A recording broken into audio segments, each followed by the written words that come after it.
Bang Septian, mau kita kasih kesimpulan, Bang? Mungkin Anda saya lempar coba ke admin grup Batak ini, mana tahu ada yang mau memberikan kesimpulan. Boleh. Iya. Yuk, siapa yang mau kasih kesimpulan dari topik kita hari ini? Yuk, silakan. Admin Batak DLE. Mungkin Lai Bagudung, mungkin ada yang mau disimpulkan Bang dari inti pokok kita pada malam hari, sharing kita pada malam hari ini.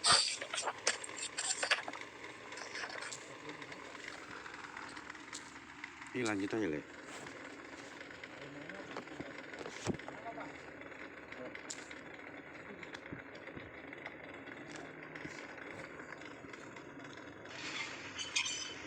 Ada? Pak Admin? Iya, lanjut. Kak Uli? Anggi. Iya, Kak. Kenapa, Kak? Mau kasih kesimpulan dari topik kita hari ini, Kakak? Biar kita tutup. Oh, harus apa ya, Kak?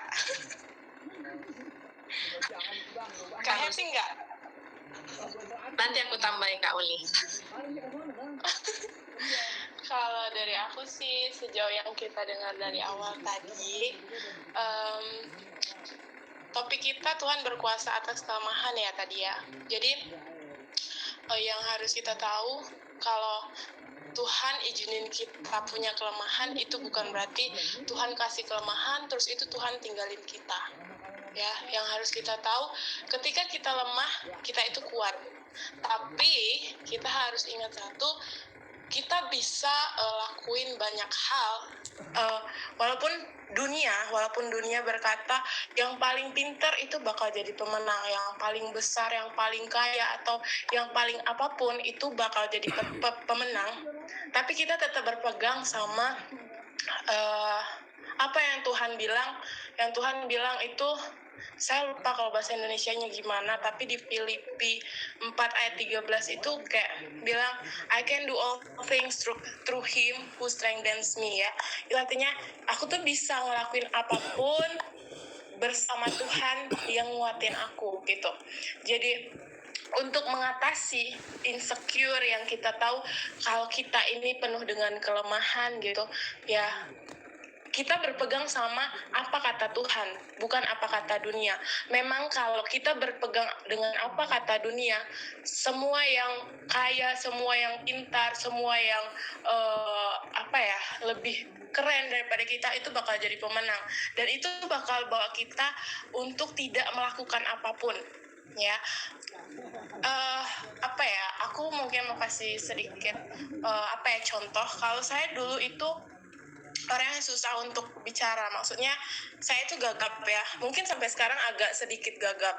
Cuma di kelas SMP, kayaknya di masa aku SMP, aku tuh pengen banget pintar bahasa Inggris, dan aku coba untuk mau ikut English debate ya, enggak English speech, cuma aku ditolak kelas 1. Nah, di situ aku mungkin udah ngerasain namanya insecure. Aku nggak bisa, mereka nolak aku gitu.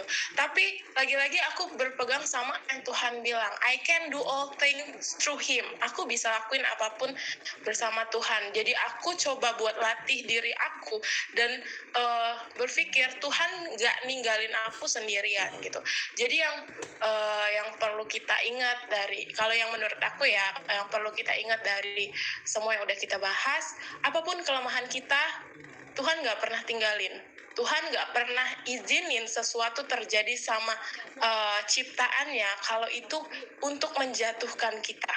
Enggak, tapi apa yang ada di dalam setiap ciptaannya itu pasti untuk kemuliaan nama Tuhan. Dan kalaupun apa yang kita ingini itu sering kali kita berpikir kenapa Tuhan nggak kasih. Kita harus punya kesadaran hidup kita bukan milik kita. Kita sudah ditebus secara lunas oleh Tuhan dengan kematian Yesus di kayu salib. Jadi kita harus sadari apa yang ada di hidup kita itu harus sesuai dengan apa yang Tuhan mau, bukan apa yang kita mau. Gitu. Itu aja sih dari aku. Terima kasih. Thank you buat Kak Uli. Setuju dengan pendapat Kak Uli. Dan tambahannya, dan jadilah diri sendiri. Ya enggak. Ada lagi kira-kira admin yang lain untuk penambahan rangkuman dari tema kita? Ada? Ya, habis bawahnya kan. Oke, tidak ada berarti. Terima kasih buat teman-teman yang sudah bergabung dan mendengarkan sesi sharing, bahkan mendengarkan firman Tuhan dari Bang Septian. Terberkatilah kita malam hari ini. Dan selanjutnya aku serahkan untuk doa penutup oleh Bang Septian. Oke, terima kasih buat Kak Happy yang sebagai moderator. Ya, saya ucapkan terima kasih buat teman-teman yang bergabung dari awal sampai tengah. Saya ucapkan terima kasih teman-teman. Jadi inti dari kesimpulannya itu saya ambil yaitu kelemahan yang menjadi kekuatan apabila kita benar-benar menyerahkan kepada Tuhan. Semoga teman-teman dalam penyertaan Tuhan. Nanti sebelum kita mengakhiri pada kita melalui online ini, mari kita berdoa terlebih dahulu. Kami bersyukur Tuhan buat penyertaan-Mu. Terima kasih buat ibadah singkat hari ini. Mungkin kami tidak dapat bertemu secara langsung, tapi kami percaya Tuhan, Engkau ada di tengah-tengah kami, di tempat kami masing-masing Tuhan. Terima kasih buat penyertaan-Mu. Ibadah kami dapat berjalan dengan lancar dari awal sampai akhirnya Tuhan, Kau yang menjadi kami. Dan tiba saatnya kami akan mengakhiri ibadah kami pada malam hari ini Tuhan. Kiranya Kau yang berkati kehidupan kami, berkati studi kami, berkati pekerjaan kami, berkati kuliah kami, apapun yang kami lakukan hari ini, sepanjang hari ini sampai kekal selama-lamanya. Kiranya dalam penyertaan-Mu Tuhan, kami serahkan tangan-Mu buat sepanjang malam ini. Kau yang berkati kami, Kau yang melindungi kami Tuhan.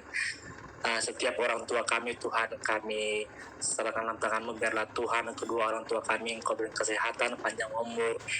Biarlah Tuhan setiap orang tua kami aman dalam perlindungan-Mu Tuhan. Kami serahkan dalam tangan-Mu semua apa yang kami harapkan, apa yang kami cita-citakan. Semua jadilah kehendak-Mu atas kehidupan kami Tuhan. Kami juga terima kasih Tuhan buat kebaikan-Mu dalam kehidupan kami Tuhan. Dalam nama Tuhan Yesus kami telah berdoa dan mengucap syukur. Sebelum kita mengakhiri ibadah kita, mari kita mengucapkan doa yang telah diajarkan Tuhan Yesus. Bapa kami yang di surga, dikuduskanlah nama-Mu, datanglah kerajaan-Mu, jadilah kehendak-Mu di bumi seperti surga. Berikanlah kami pada hari ini makanan kami yang secukupnya, dan ampunilah kami akan kesalahan kami seperti kami juga mengampuni orang bersalah kepada kami. Dan janganlah membawa kami dalam pencobaan, tetapi lepaskan kami daripada yang jahat, karena Engkau lah yang mempunyai kerajaan dan kuasa dan kemuliaan sampai selama-lamanya. Amin. Terima kasih buat teman-teman yang bergabung.